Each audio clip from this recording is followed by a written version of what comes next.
Boa noite a todos. Peço mil desculpas pela demora, não sei porque demorou 15 minutos a mais do que o previsto.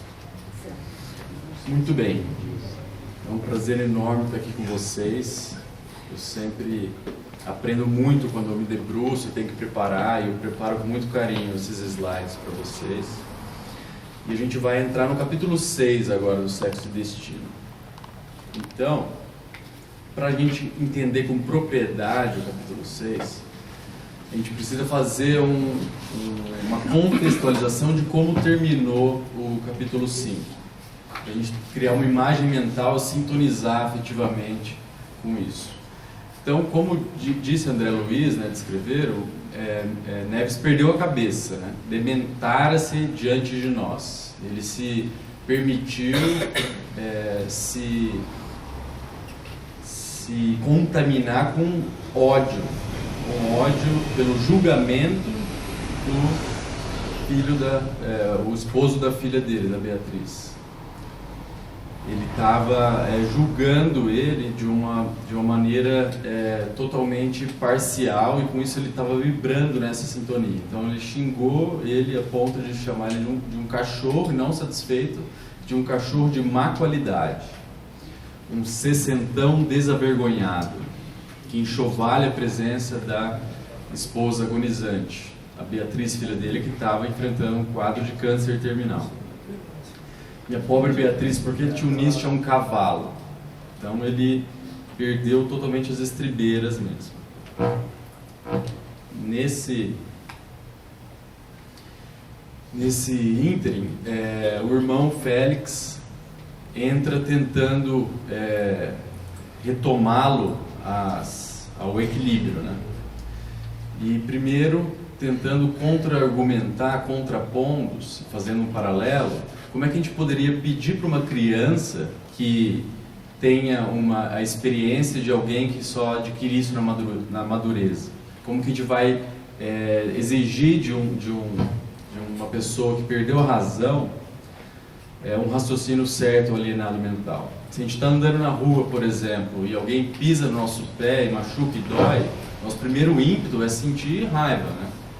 Folgado, o que está fazendo aqui?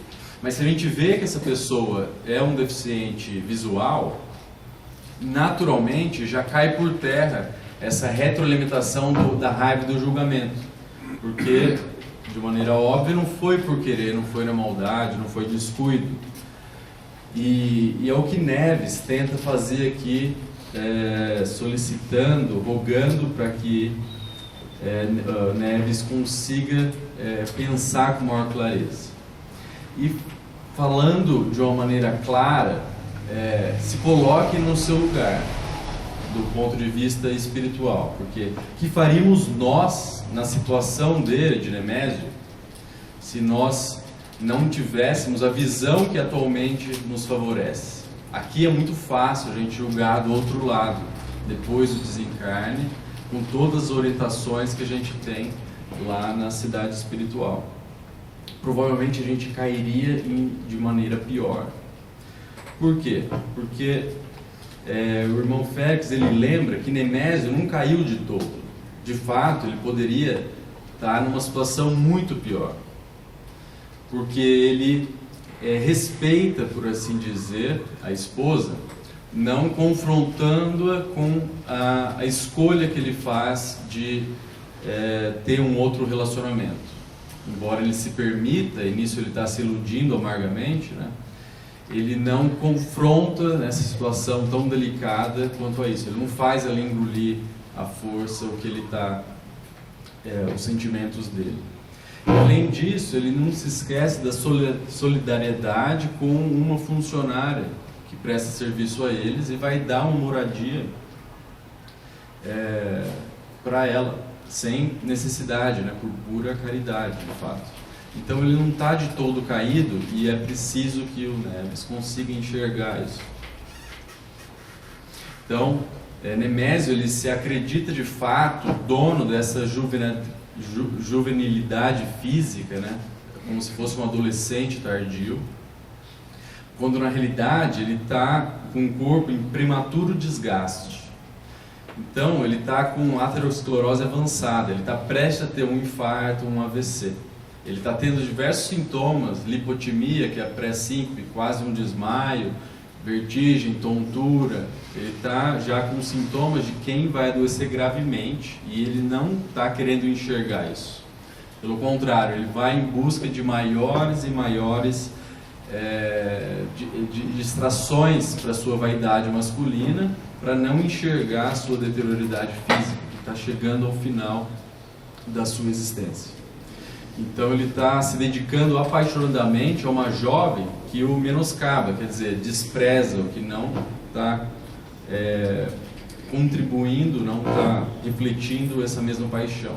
Então ele está cavando a própria cova, ele está se alimentando dessa ilusão e está prestes a colher os frutos das suas próprias escolhas. Com isso, ele deixa claro que a postura de julgamento é aquela que a gente deve evitar. Não nos cabe condenar alguém por faltas que talvez venhamos a cair ou que já tenhamos sido passíveis desse tipo de queda. E com certeza ele não falou isso à toa. André Luiz, como a gente sabe, teve muitos desvios na área afetivo-sexual e de abusos, etc. E quem entre nós está imune a isso, não é mesmo? Então, entrando no capítulo 6, nesse contexto, Neves começa se desculpando. Então ele começa se auto-martirizando, indo para o outro oposto. Ele estava num polo de agressão, de julgamento, de ódio, de raiva e de ira, e agora ele vai igual um pêndulo para outra extremidade e começa a se auto-martirizar, dizendo que fora descaridoso, insensato, penitenciava-se com tristeza, né? E dizia que o irmão Félix tem autoridade suficiente para até despedi-lo desse cargo de cuidado espiritual com a sua própria filha. Mas ele pedia tolerância a Félix. E dizia que o coração paternal não se vira preparado a escalar o desprendimento necessário para não julgar o genro nesse momento preciso. Então é interessante esse movimento que ele faz, que todos nós fazemos no nosso dia a dia quando a gente está imerso numa situação que nós não temos esse total domínio.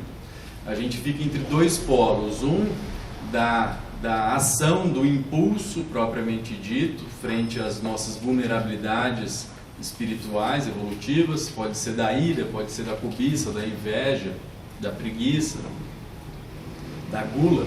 E uma outra que a gente vai para o outro oposto e fica se martirizando com um chicote nas costas, se punindo e tudo mais. Nenhuma dessas duas é uma posição de equilíbrio, o que gera crescimento, que gera mudança. Para que ocorra passos nesse sentido, é necessário que a gente fique num equilíbrio entre ambas as coisas, que a gente sustente em nossa consciência ambos os impulsos, de se culpar, do auto-vitimismo, uma posição que é muito na área de saúde mental. A gente vê os pacientes alimentando nisso, isso pode durar dias, semanas ou até décadas nessa posição, e outra em que se permite o exagero e a ação dentro dessas nossas vulnerabilidades. Então esse equilíbrio seria a questão da assertividade, em que nós temos o impulso em agir em determinada forma e ao mesmo tempo a gente tem consciência das mazelas e dos resultados disso, para no agora, no momento presente, a gente fazer passos nesse sentido. Isso pode ser em qualquer tipo de contexto. Por exemplo, estou insatisfeito com o meu trabalho, o meu chefe é muito autoritário e me humilha, e eu gostaria de um trabalho novo. e eu fico nessa posição de vitimismo, mas eu não faço escolhas e desprendimentos e sacrifícios necessários, por exemplo, fazer um curso à distância, um curso noturno, ou deixar de fazer algumas coisas que me dão prazer para investir na minha carreira profissional, no meu estudo, no meu currículo em si, para poder galgar um outro emprego, ou se eu estou infeliz no meu casamento, porque a minha companheira não me retribui as minhas afinidades, eu fico numa posição de vitimismo e não saio do lugar, ao invés de tentar algo novo, propor um diálogo, propor uma terapia em conjunto, ou fazer uma própria terapia para buscar mudar, propor algumas atividades, aprender algo novo em conjunto, algo que seja possível, alguma mudança ou alguma novidade, não parar de se tentar nesse sentido. Mas esse movimento pendular, todos nós fazemos, e é natural, como o irmão Félix coloca, que isso se coloque e no início, quando a gente se depara com uma limitação nossa. Então, nas palavras dele, a edificação espiritual, em muitas circunstâncias, inclui essas explosões de sentimento, esses trovões de revolta e aguaceiros de pranto. Isso é necessário para que haja o descongestionamento das vias da emoção. Então, inicialmente isso é natural, isso é humano. Porém, se demorar nesse movimento pendular entre a autopermissão dos excessos e a vitimização da culpa, depende de cada um de nós e da coragem de entrar no equilíbrio, sustentar esses dois impulsos contraditórios, e dentro de uma visão junguiana, por exemplo, seria a função transcendente, de uma maneira similar ao Cristo na cruz, a gente sustenta na consciência os dois impulsos opostos, quando nós queremos coisas contraditórias, por exemplo. Eu quero descansar, mas ao mesmo tempo eu quero galgar um emprego melhor. Eu gostaria de me separar, mas ao mesmo tempo eu não quero perder os benefícios do casamento, por exemplo. Se a gente sustenta esses dois polos da consciência por um tempo necessário, o nosso plano de visão, que a gente vislumbra a nossa realidade, a nossa existência, ele muda de patamar e a gente consegue enxergar as questões de um outro ponto de vista muito mais elevado. Quando a pergunta muda, quando o dilema muda dentro de nós, parece que os problemas eles se diluem, eles se desfazem. Mas é preciso muita coragem, resistência para sustentar esses pontos simultaneamente dos dois impulsos contraditórios que existem dentro do nosso mundo interno. Isso é doloroso, isso não é fácil, é muito mais simples a gente se permitir ficar oscilando entre os dois pontos. Ou eu sou totalmente vítima e coitadinho de mim, eu não tenho controle e autodomínio, ou eu me permito sem pensar nas consequências, sem pensar no amanhã. E ele diz então um conselho, uma direção muito simples, esqueça e recomece. Não se prenda no passado, naquilo que já foi e que ninguém pode mudar. Isso só promove a culpa, a vitimização, a inércia. Conte com os talentos da oportunidade e do tempo, ou seja, viva no agora. Se algo nos incomoda suficientemente, de verdade, a gente faz o que é preciso para mudar. Se nós não estamos fazendo algo a respeito daquilo que nos incomoda, é porque não nos incomoda tanto assim, ou a gente não tem a coragem de fazer o que é necessário para a mudança. Simples assim. Isso pode ser numa dieta, por exemplo, fazer atividade física, pode ser para um trabalho voluntário, para aprender uma habilidade nova. Qualquer disposição, qualquer passo que a gente dê evolutivamente, é necessário que a gente se pergunte, porque se de fato está insatisfeito, a gente tem que fazer algo, porque o amor age, ele não se culpa, ele não se paralisa, ele age naquilo que é possível agir, ele se movimenta. Então esse livro é muito interessante, me veio em mente quando eu estava lendo essa questão, que é justamente a orientação que o irmão Félix dá, esqueça e recomece. né? Porque tudo que existe, esse autor é bem bacana, dá uns insights muito interessantes, que é o Eckhart Tolle, que é o poder do agora, que se a gente parar para pensar mesmo, tudo que existe é o agora. Tudo que já foi feito, conquistado, aconteceu num agora que já passou. E tudo o que vai acontecer um dia, vai acontecer no agora, que ainda não chegou. A gente vive num eterno agora. O presente é tudo que existe. E é o único meio que a gente tem para construir, para mudar ou para destruir alguma coisa.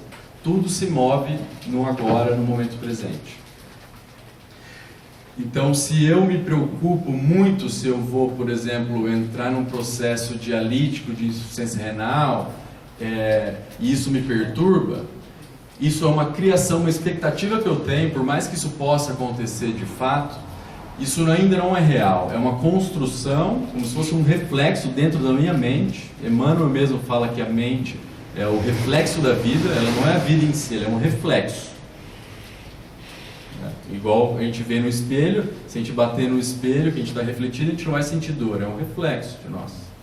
Da mesma maneira, a nossa mente que projeta o futuro, ou que espelha o passado, tudo isso são construções, são como se fosse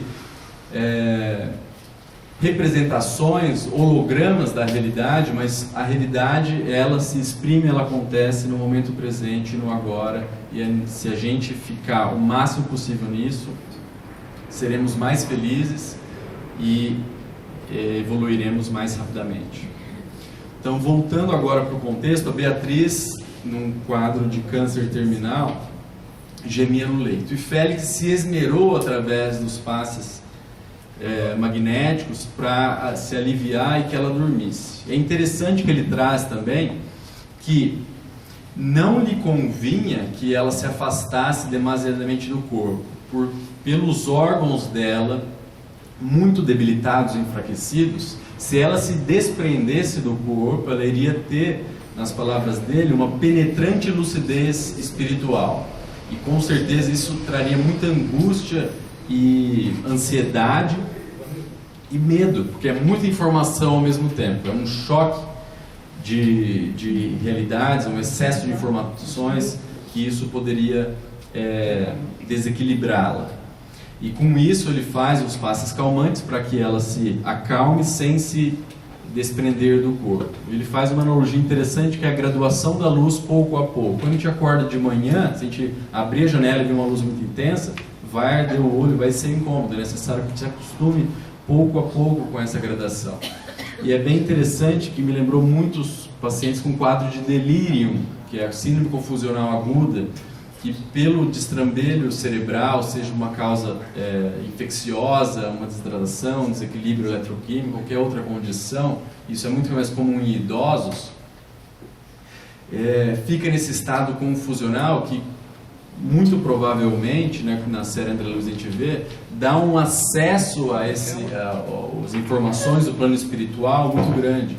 E o corpo já não está equilibrado, imagina para acessar todas essas informações do plano espiritual de um paciente acamado e internado. Então eles estão protegendo disso, provavelmente, é uma hipótese. E aí Félix dá a sugestão agora deles irem visitar os familiares de Marina, e eles se deslocam até um luxuoso e espaçoso apartamento no Flamengo, na Praia Carioca. E já no limiar desse apartamento, eles se deparam com dois desencarnados em deploráveis condições espirituais, que estavam debatendo com chocarrice, ou seja, com desrespeito, com impropérios, temas relacionados ao vampirismo de encarnados.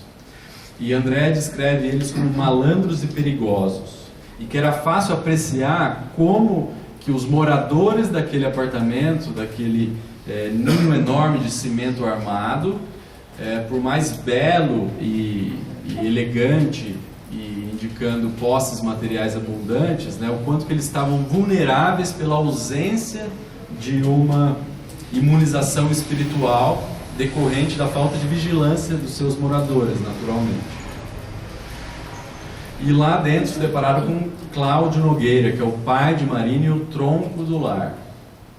Estava olhando com muita atenção, lendo um jornal vespertino da época, né? Pesquisando algumas notícias que poderiam trazer um sorriso irônico aos lábios finos na descrição de André. E logo esses desencarnados infelizes já adentram o ambiente sem nenhuma dificuldade e sem nenhuma delongas, sem cerimônias, já abordam Cláudio. E o primeiro deles é: beber, meu cara, eu quero beber. E André fala que no primeiro momento, nem tchum, ele nem percebe, não move um fio de cabelo, sem perceber qualquer tipo de influenciação. Porém, é na insistência que ele foi se embriagando, digamos assim, na mesma faixa vibratória, né? Então, se ele não tinha tímpanos físicos para assimilar aquela informação, ele trazia na mente uma caixa acústica que se sintonizava com a que o obsessor apelava. E repetindo essa mesma sugestão de consumo de bebida alcoólica algumas vezes, ele insuflou o desejo por sintonização, por indução magnética, como que alguém que reassevera uma ordem. E o resultado não demorou muito. A gente viu o paciente, no caso do Cláudio, subitamente se desinteressar do jornal vespertino, das notícias do editorial que ele lia, e ele mesmo não saberia dizer por que veio esse desinteresse, né? Na hora eu pensei, quando eu estou estudando, de repente minha atenção já sai dali do nada, né? Comecei a ficar até meio paranoico, mas de fato a gente está imerso nessas influências o tempo todo. E é o propósito divino para a gente desenvolver esse autoconhecimento e essa autoobservação contínua, que até o processo de meditação nos ajuda bastante. E o espírito continuava a beber, eu quero beber. E aí o obsessor lhe coçou suavemente a garganta, dando um impulso, uma sensação física que lhe denotasse esse desejo pelo álcool, né? E Cláudio abrigou essa sugestão convicto que vinha da própria cabeça, que era ele próprio que queria aquilo, né? E se inclinou para o trago de uísque. Quando o espírito percebeu que ele havia caído na armadilha do intuito de tomar mais um drink, ele se colou a ele perispiritualmente e foi se encaixando, se sintonizando até a associação recíproca. E a descrição de André é que eles se intrigaram,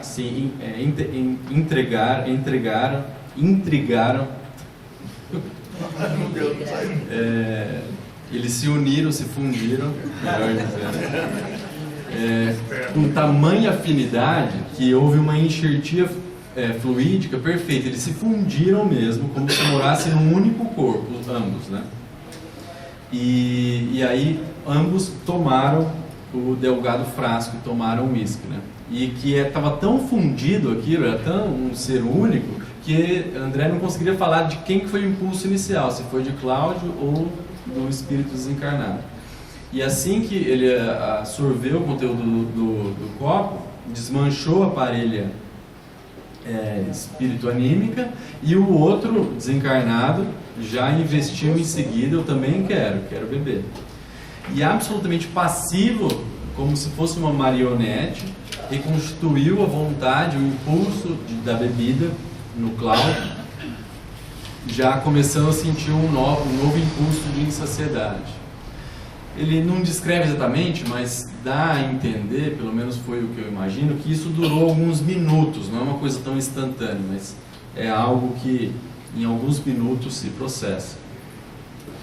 E André, intrigado, se aproximou de Cláudio para avaliar com imparcialidade, né, pela auscultação mental, espiritual de Cláudio, o quanto que ele sofrera mentalmente, né, por aquela fusão, aquele processo em que ele agia como uma marionete desses dois desencarnados, né?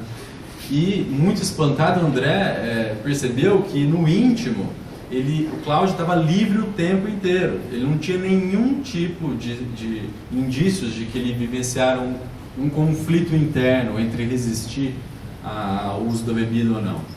Ele entregava-se deliberadamente por um desejo de si mesmo, como se a gente está almoçando e um colega fala, em vez de tomar água, vamos tomar um suco de laranja? Fala, tá bom, eu gosto de suco de laranja, vamos tomar suco de laranja, algo desse gênero, né? Um pedia e o outro concordava por simples afinidade e gosto. E aí Neves questiona com o intuito de aprender, né?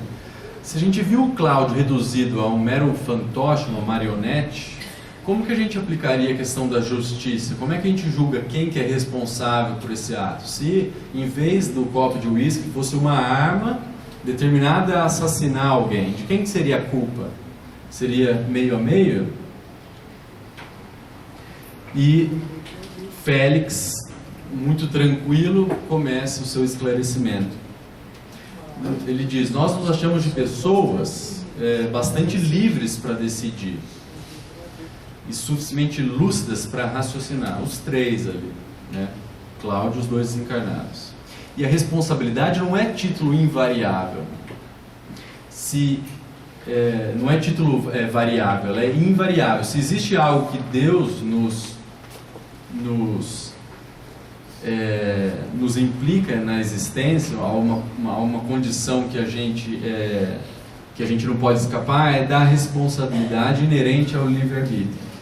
Jean-Paul Sartre, um filósofo francês do século passado, ele discutia muito a questão da liberdade de escolha, né? Ele dizia que nós somos escravos da nossa liberdade, a gente tem que fazer escolhas o tempo todo.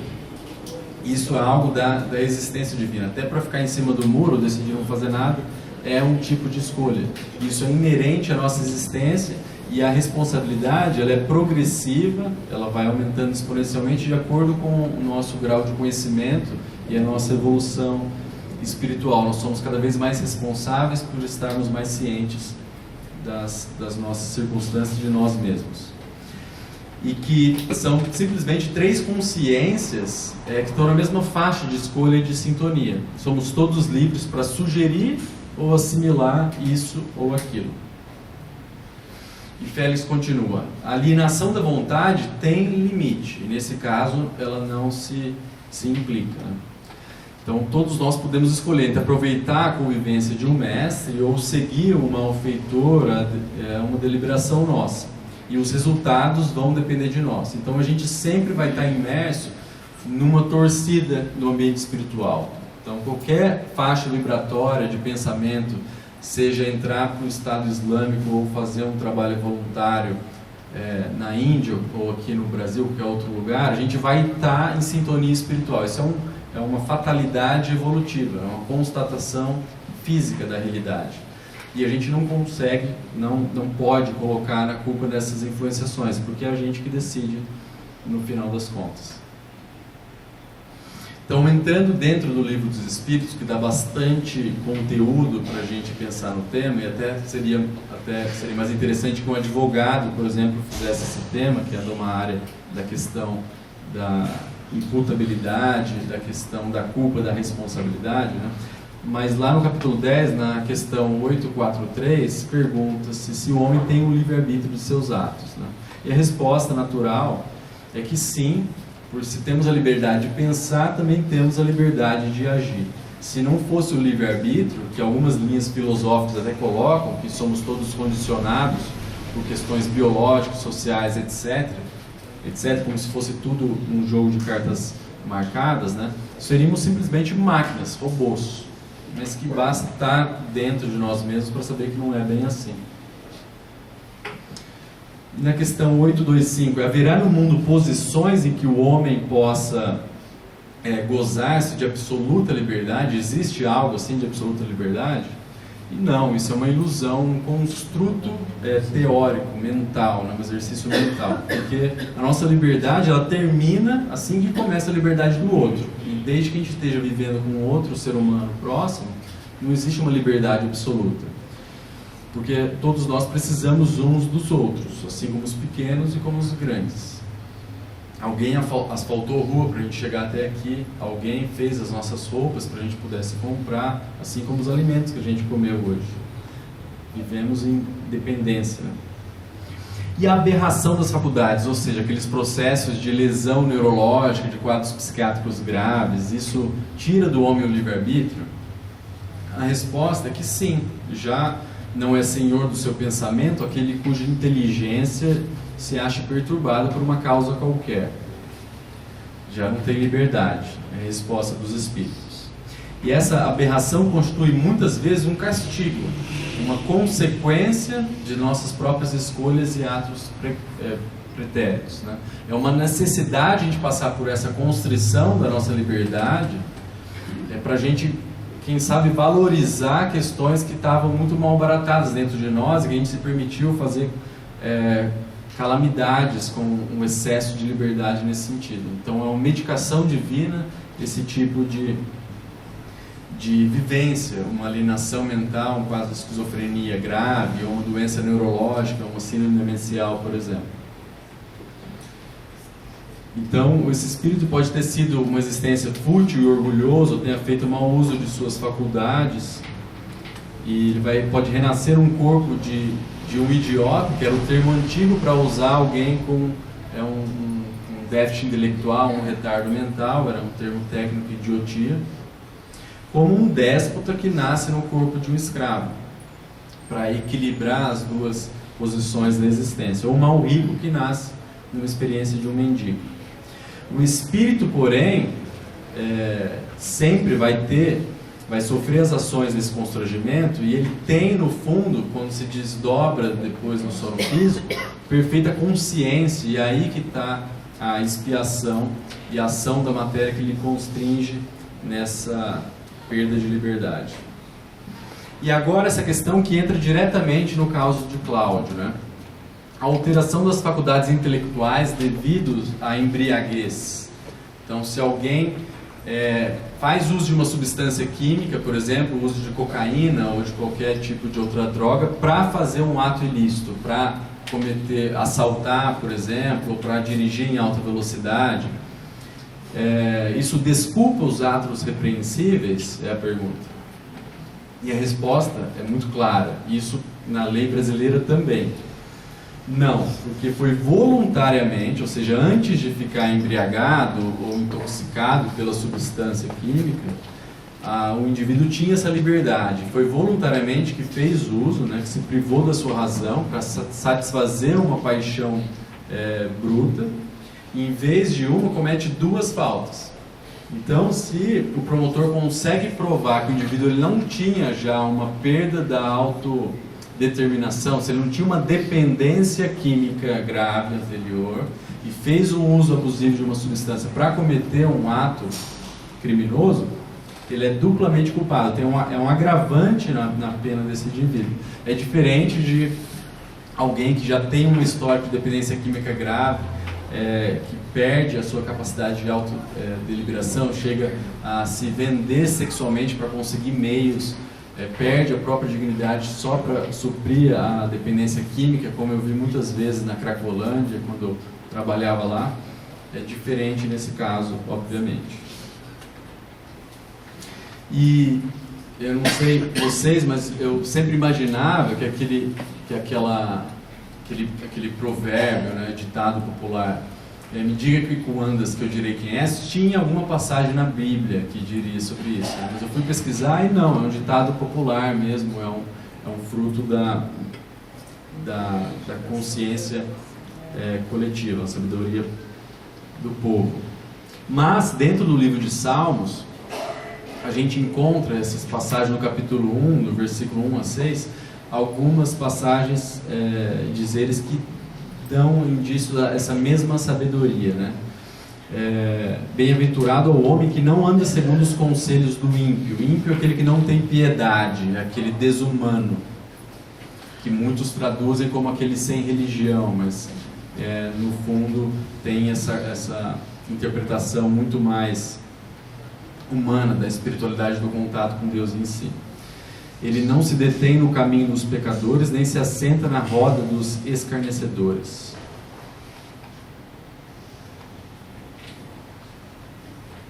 Antes tem o seu prazer a lei do Senhor, e na sua lei medita dia e noite, ou tenta se nutrir disso, que é o que todos nós estamos tentando fazer aqui hoje, quando a gente faz uma leitura e uma prece. Pois será como uma árvore plantada junto às correntes de água, a qual dá o seu fruto na estação própria, e cuja folha não cai, e tudo quanto fizer prosperará. Não são assim os ímpios, que semelhantes à moinha, ou seja, os restos de foligem de vegetais, o vento espalha e ficam à deriva, à mercê das circunstâncias. Pelo que os ímpios não subsistirão no juízo, nem os pecadores na congregação dos justos. Porque o Senhor conhece o caminho dos justos, mas o caminho dos ímpios conduz à ruína. E Neves, nesse intuito de continuar aprendendo, ele questiona, mas no caso da minha filha, né, o Amaro, o enfermeiro prestimado, ele ficou ao lado do leito dela para botar para correr os desencarnados que viessem a perturbar-lhe o recinto, tornando o leito dela um verdadeiro refúgio. E por que isso não se coloca aqui no caso de Cláudio? Ele está simplesmente à mercê, a marionete desses obsessores, né?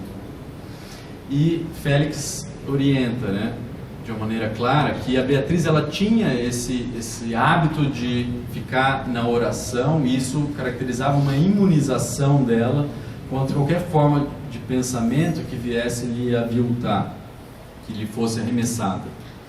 E além disso, ela estava enferma, prestes a desencarnar, então deixá-la sem nenhuma proteção espiritual seria quase uma crueldade. E Félix continua falando para o Neves, né? E essa denominação terríveis obsessores é algo que você está dando, né? Porque esses dois desencarnados, em relação ao Cláudio, se assemelham mais a sócios e amigos caros. Porque Cláudio desfruta de uma excelente saúde física e de um cérebro claro e raciocínio límpido. Ele sabe o que quer e permanece na vida que procura e que deseja. E é natural que ele respire nas influências que julgue que são aceitáveis, naquilo que ele se sintoniza. E o André coloca mais lenha na fogueira, né? Ele inquire, mas você há de convir, Félix, que se o Cláudio estivesse na nossa posição desencarnado, ele não iria se permitir, ele iria se incomodar de ver os outros dois estimulando ele igual um boneco de pano, agindo logo de impulso, né? E Félix coloca que isso é perfeitamente lógico e ninguém nega.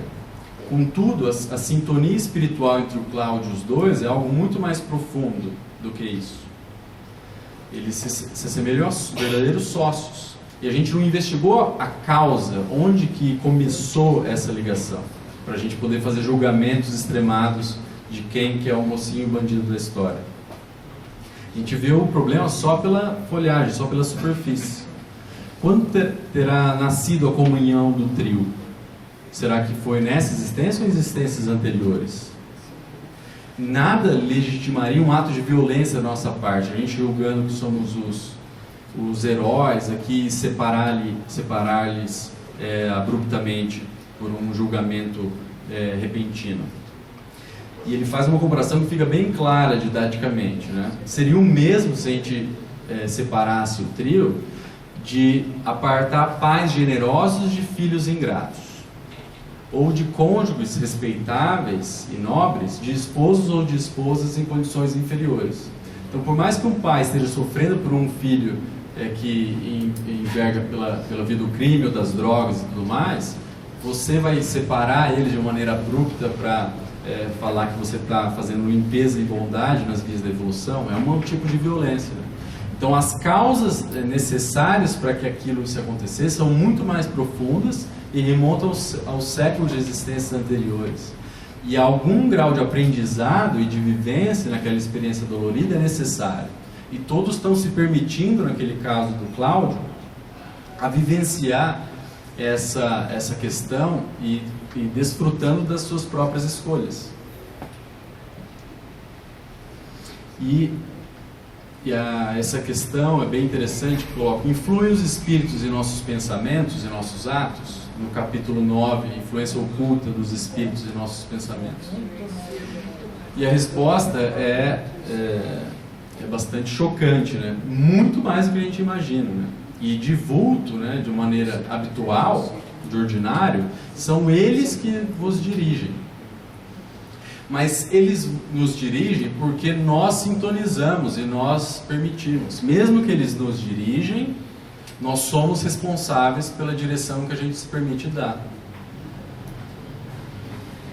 Mas isso me veio na cabeça, essa série bem interessante que tem no YouTube, que é Mindfield, esse capítulo conformidade, conformismo, mostra o quanto, e um exemplo, né, de diversos experimentos sociais e psicológicos que deixam claro, de uma maneira científica e direta, o quanto que a gente é influenciado pelo meio, pela maneira que as outras pessoas pensam. Então, fazer um experimento com os instrumentos atuais para ver o quanto que os espíritos nos dirigem, a gente não tem recursos para isso, né? Mas para colocar como que o meio influencia nós e como que nós somos influenciados é bem mais fácil, né? Então, nesse caso, os Estados Unidos tem muito apoio à pesquisa, então é fácil você abrir portas para voluntários por $50, $100, fazer esses tipos de experimento, né? E nesse aqui são todos essas pessoas que estão sentadas na mesa.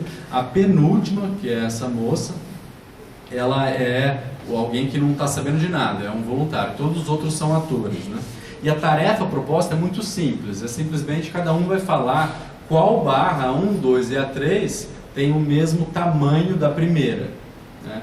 Então, na primeira rodada, todos falam a certa, né, que é muito simples, que no caso da imagem é a última barra, e aí está a cara dela aí, tranquila, né, falando o que os outros falaram também. Já nas outras, em sequência, todos começam a errar de propósito. Então, enquanto aqui a terceira barra, que é a certa, todo mundo fala que é a 2. E ela faz essa cara assim, mas como é que será que eles começaram a errar do nada, assim, né? E ela insiste, fala certo por uma vez, fala certo na segunda vez, mas em todas as 7 últimas, ela desiste, ela não consegue aguentar a pressão e fala a barra que todo mundo está falando, que é obviamente a incorreta no resto do experimento. Isso acontece com todos os participantes do experimento. É muito difícil a gente sustentar essa divergência em relação ao que os outros pensam. Isso dá para você mostrar no experimento desse tipo só com os encarnados, mas em relação aos desencarnados isso ocorre o tempo todo, em qualquer lugar que a gente esteja. Então, para finalizar, só mais esses 2 slides, uma pergunta interessante: como que a gente faz para diferenciar se os pensamentos são nossos ou não são sugeridos por espíritos, né? E aí a resposta do livro dos Espíritos é: quando o pensamento vos é sugerido, a percepção que vocês podem ter é como se eles estivessem falando para você, como se alguém estivesse ditando isso para você. Mas geralmente os pensamentos nós próprios são os primeiros a vir, e as sequências deles são imbuídos dessa influenciação espiritual. Mas o mais importante, eles dizem, afinal, não vos é de grande interesse ficar neuróticos e obsessivos em relação se é seu ou se não é seu. Muitas vezes é útil que não saibas se é seu ou se não é, porque aí você vai conseguir agir com maior liberdade. E no fundo, nós vamos ser responsáveis pelas consequências daquilo que a gente se permitir. Então, uma das maneiras filosóficas de você pensar o que é ética é o utilitarismo, que em casos, tudo que a gente exagera se desvia, né, e vira algo ruim, né? Você vai pensar, eu vou ter que matar 10 pessoas ou uma para salvar as 10. Então tudo bem, é muito ético matar uma pessoa só. Então esse tipo de exercício dentro do utilitarismo cai nessas falácias que são muito infelizes, né? Mas se a gente pensar nas consequências daquilo que a gente se permite, a gente consegue, na maioria das vezes, conseguir ver se é ético ou não determinada ação que a gente está tendo o impulso de se fazer, né? Então, se decide pelo bem, é voluntariamente que você o pratica, mas se torna o mal, caminho maior será a sua responsabilidade. Então a gente pode averiguar essa, não se é nosso ou se não é nosso, os pensamentos que a gente é influenciado, mas para onde está indo tal influenciação. E pode o homem eximir-se da influência de espíritos que procuram arrastá-lo ao mal? E a resposta é muito clara: pode, visto que tais espíritos só se apegam àqueles que pelos próprios desejos os chamam, ou que pelos pensamentos os atraem. Então, muito obrigado e vamos trabalhar.